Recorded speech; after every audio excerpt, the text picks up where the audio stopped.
Sarah Miller thought she was flying to Egypt for a celebration, but 90 days later her name was splashed across newspapers worldwide. No longer the adventurous traveler her friends admired, but the victim at the center of a chilling true crime story. Sarah Miller was 28 years old, known among her friends for her free spirit and her love of travel. She was the kind of person who found joy in wandering down unfamiliar streets, tasting new foods, and capturing sunsets in places she had never been before.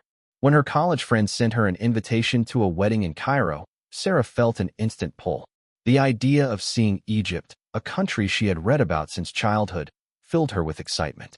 To her, it wasn't just a wedding trip, it was the start of an adventure she had been waiting for.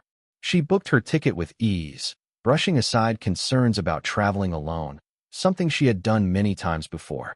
Her family supported her decision, though a quiet worry lingered in their voices when they reminded her to stay safe. Sarah reassured them that she knew how to handle herself, and she meant it. Years of solo travel had made her confident. She packed lightly, carrying only what she needed, leaving behind the heavy comforts of home. The journey to Egypt was long, but her heart raced when she caught her first glimpse of Cairo from the airplane window.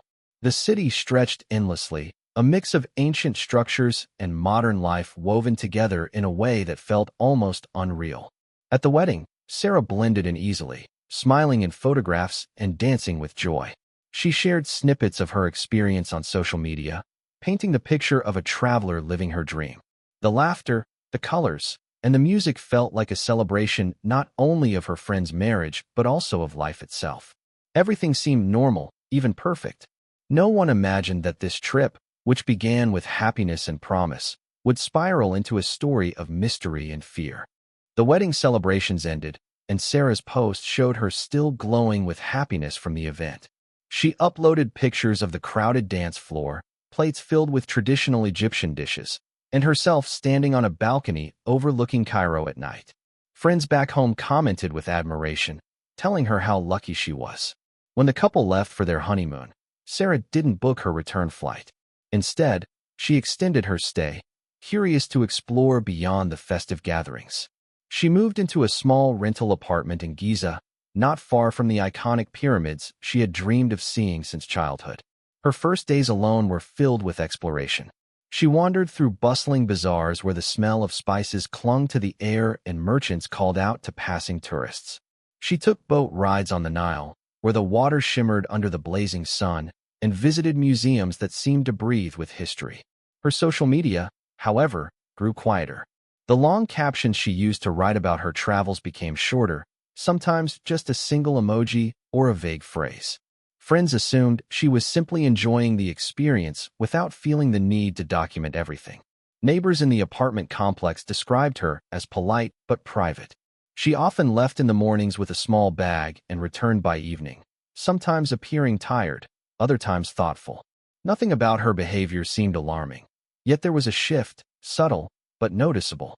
In the photos she shared, her smile seemed a little less bright, her eyes more distant. It was easy for those who knew her to overlook these details at first. Alone in a foreign city, Sarah seemed determined to embrace the adventure, unaware that her choices would soon pull her into something far darker than she had ever imagined. By the time the second month passed, Sarah's silence began to worry the people closest to her. At first, her friends brushed it off, telling one another that she was probably disconnecting from the internet, enjoying a digital detox the way she sometimes did when traveling. But her parents were not so easily reassured. Sarah had never missed her mother's birthday before, not even during her busiest moments abroad. This time, there was no call, no message, not even an email. Days turned into weeks, and the absence of her voice weighed heavily on her family. Attempts to contact her grew frantic. Friends sent messages on every platform, but none were read. Emails piled up without replies. When her father tried calling her foreign phone number, it rang but never connected. At first, they clung to the hope that she was simply in an area with poor reception or had misplaced her phone. That hope began to fade when her bank statements showed activity. Small purchases, bottled water, groceries, and the occasional cafe charge, were still being recorded, suggesting she was alive but keeping to herself. Her landlord in Giza offered the first piece of alarming information. He reported that Sarah hadn't been seen for several days. Her apartment was neat, her belongings still in place, but she seemed to have vanished without a word. Concern escalated quickly, and a missing persons report was filed. The U.S. Embassy was contacted, setting formal investigations in motion. Officials in Cairo started to retrace her last known steps, but the trail was already faint. For Sarah's family back home, the weight was unbearable. They clung to every possible explanation, even the far-fetched ones, desperate to believe she would soon reappear. Yet deep down, fear was beginning to settle in, unshakable and cold. Investigators began piecing together the final moments when Sarah was last seen. Her apartment building had a single security camera positioned near the entrance, and the footage revealed her leaving one late afternoon. She carried a small canvas bag over her shoulder, wore sunglasses, and walked with the calm stride of someone heading out for an ordinary errand. Nothing in her posture suggested fear or distress. Yet, that recording was the last clear image of her alive. Local shopkeepers recalled seeing her stroll past their stalls that same day. She had paused briefly to look at scarves displayed outside a store, then continued down the narrow street. Several witnesses later told authorities that she entered a taxi near the corner. The vehicle was old, painted in the faded colors of countless others on Cairo's crowded roads.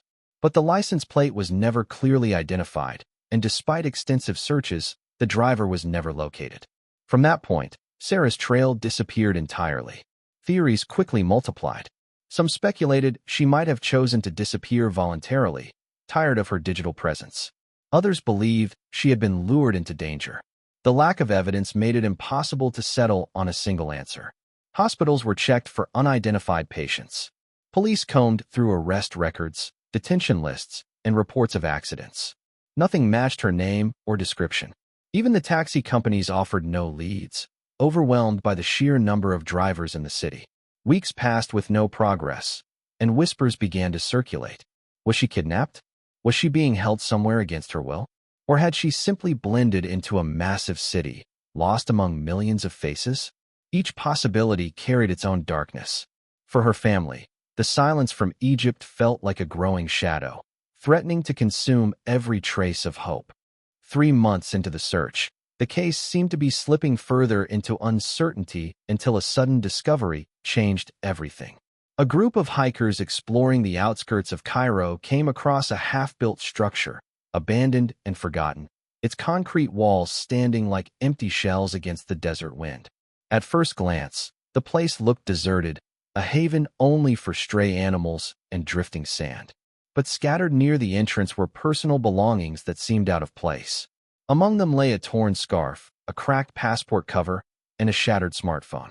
The items were dusty, weather-worn, but still recognizable. Investigators rushed to the scene, carefully gathering each piece of evidence.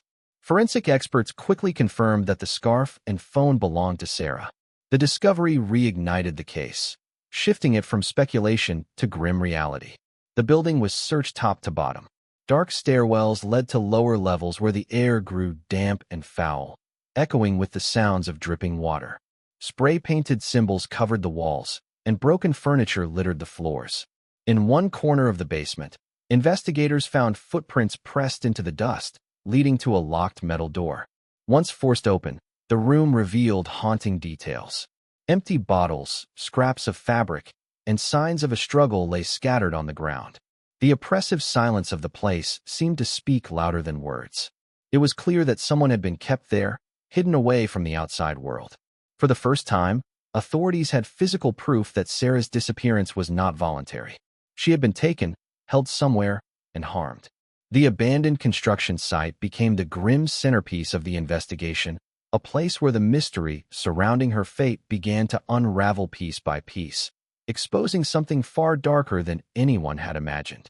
The discoveries inside the abandoned construction site pushed investigators into a new direction. Forensic testing confirmed that the bloodstains found in the basement belonged to Sarah. The realization was devastating, as it erased lingering hopes that she might still be alive. Yet it also gave the investigation clarity. Her disappearance was not a case of voluntary escape, but a deliberate act of violence. As police traced connections around the site, They uncovered disturbing links to a local criminal network known for preying on vulnerable tourists. These groups operated quietly in the shadows of busy cities, targeting foreigners who traveled alone and often vanished without immediate notice. Documents and objects left behind hinted at a broader operation.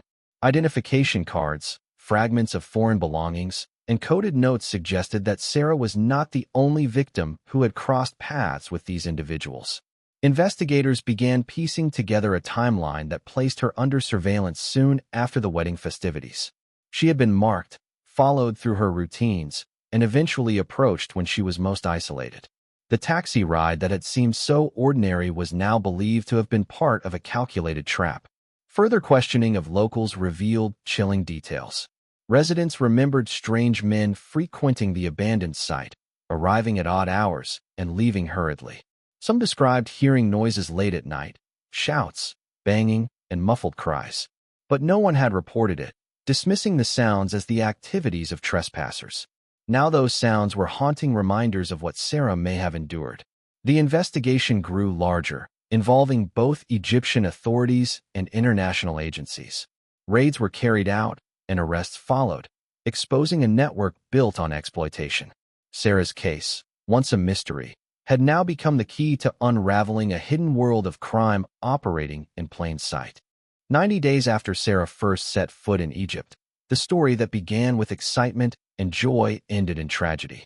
News outlets across the world reported her fate in somber headlines. Her remains had been recovered not far from the abandoned construction site, buried shallowly in dry earth as if someone had tried to conceal the evidence hastily. The confirmation shattered her family, who had clung to fragile hope for months. What was once a missing persons case now became a confirmed crime, and her name was etched into the long list of travelers who never made it home. The arrests tied to the criminal network offered some sense of justice, but it felt painfully incomplete. Authorities announced that several suspects were facing charges, while others remained at large, their identities hidden behind layers of false documents and secrecy. The group had operated with frightening precision, exploiting tourists who believed they were safe in crowded streets. Sarah had become one of their most public victims, and her story shined a harsh light on how organized and ruthless such operations could be. Back in the United States, candlelight vigils were held in her honor. Friends shared memories of her fearless spirit, recalling how she embraced the unknown with open arms. Social media, once filled with her cheerful travel posts, became a space where strangers mourned her loss and demanded accountability. Her tragedy ignited global conversations about the risks of solo travel and the need for stronger protections for tourists abroad. Sarah's life was cut short in a city she had long dreamed of visiting, a place she had once described as magical. Her story remained as both a warning and a remembrance, proof of how quickly joy can turn into horror and how one journey changed everything forever.